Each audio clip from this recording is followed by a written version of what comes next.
Nous sommes toujours avec notre édition d'aujourd'hui de Direct et nous parlons du dossier économique et commercial, comment l'Égypte actuellement vise à régler le marché et comment les directives du président Abdel Fattah el-Sisi vont contribuer à attirer et à encourager les investissements étrangers directs en Égypte. Comment les directives de Monsieur le Président aident également à fournir les denrées et les éléments essentiels, primordiaux pour la population. Le Président également a ordonné la coordination entre toutes les autorités concernées pour assurer la disponibilité des produits de base sur les marchés afin de répondre aux besoins des citoyens. Les détails à travers ce commentaire.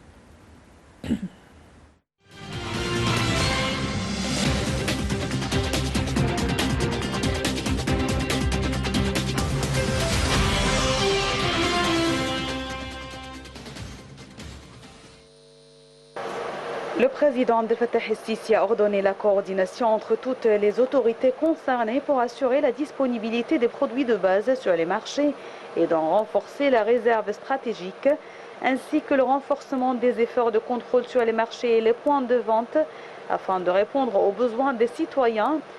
Le chef de l'État s'est réuni avec le Premier ministre Moustapha Madbouli, le ministre des Finances Mohamed Maït et la ministre du Commerce et de l'Industrie Nevin Gaima. La réunion a porté sur le suivi des mesures exécutives prises pour fournir des produits de base sur le marché local. C'est ce qu'a déclaré le porte-parole de la présidence, l'ambassadeur Bassem Raoudi. Les mesures les plus importantes prises pour réglementer le commerce extérieur des produits de base ont été également abordées au vu des répercussions économiques mondiales. Et lors d'une rencontre avec des centaines de représentants des forces politiques et sociales, le président el-Sisi a reconnu que l'Égypte se trouvait confrontée à une crise économique sans précédent. Pour expliquer cette crise, le chef de l'État a cité les répercussions de la guerre russo-ukrainienne, mais aussi celle de la révolte populaire de 2011. Parmi les décisions que le président el-Sisi a prises pour faire face à la crise, notamment celle de la dette, la vente au secteur privé d'ici à 4 ans de 40 milliards de dollars d'actifs de l'État. Il a également chargé le gouvernement d'adopter un plan de réduction de la dette publique et du déficit budgétaire, ainsi que des mesures permettant d'améliorer le climat des affaires et d'attirer les investisseurs étrangers.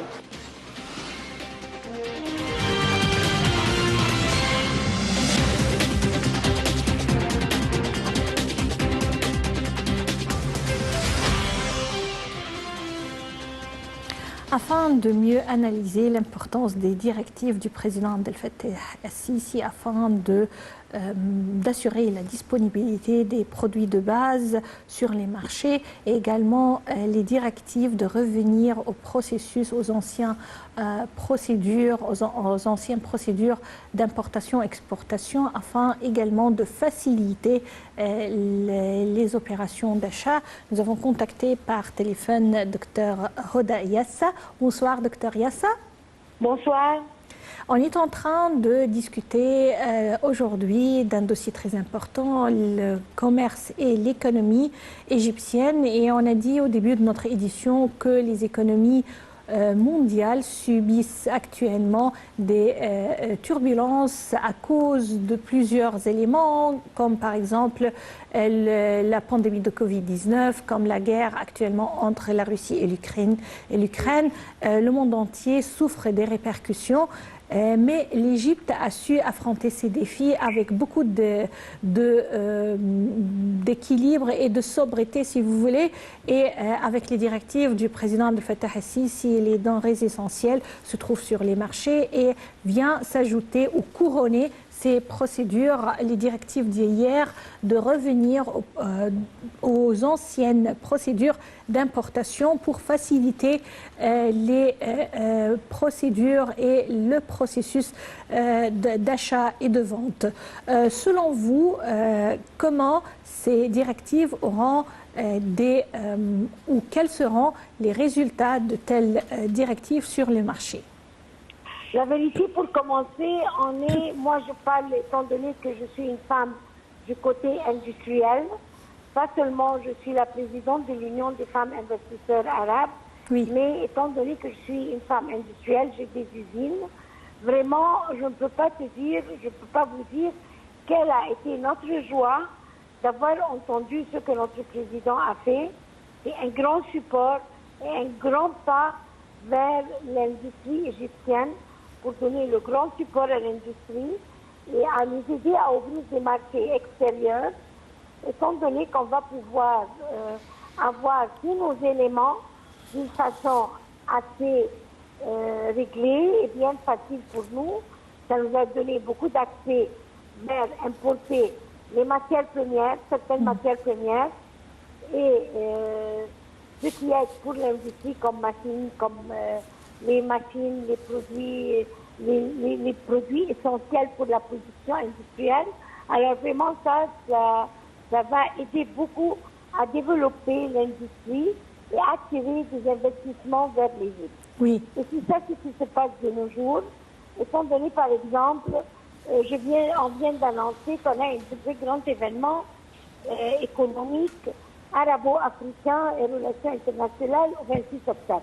Bien, je commence aujourd'hui, après ce que notre président a annoncé, bien, on a plusieurs hommes d'affaires et femmes d'affaires d'Afrique et du monde arabe qui commencent à téléphoner. Ils veulent réserver leur place pour venir présenter des investissements directs en Égypte. Oui. Alors ça veut dire que déjà, dans 24 heures, on a eu cette réaction internationale. Vraiment, c'est chapeau.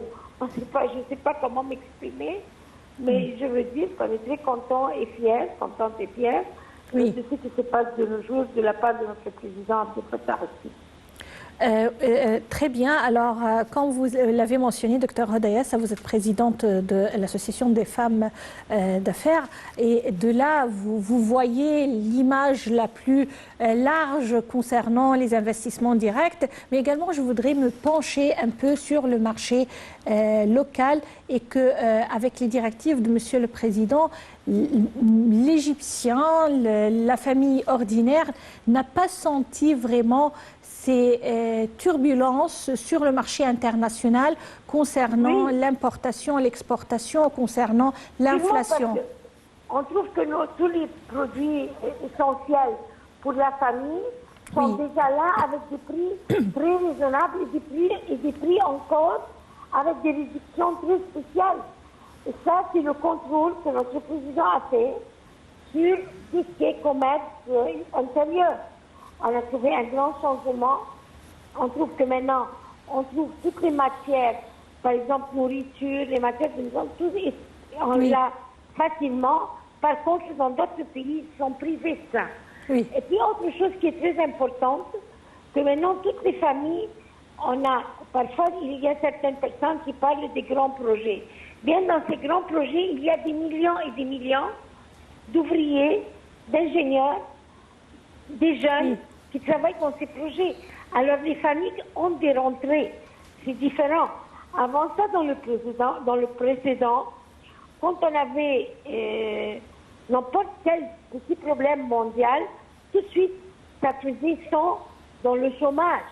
Non, maintenant, on n'a plus ce gros projet qu'on avait ce gros problème qu'on avait dans le précédent, parce que le chômage a beaucoup diminué avec tous les projets que notre président fait. Là où il emploie des millions de jeunes et des millions d'ouvriers et d'ingénieurs.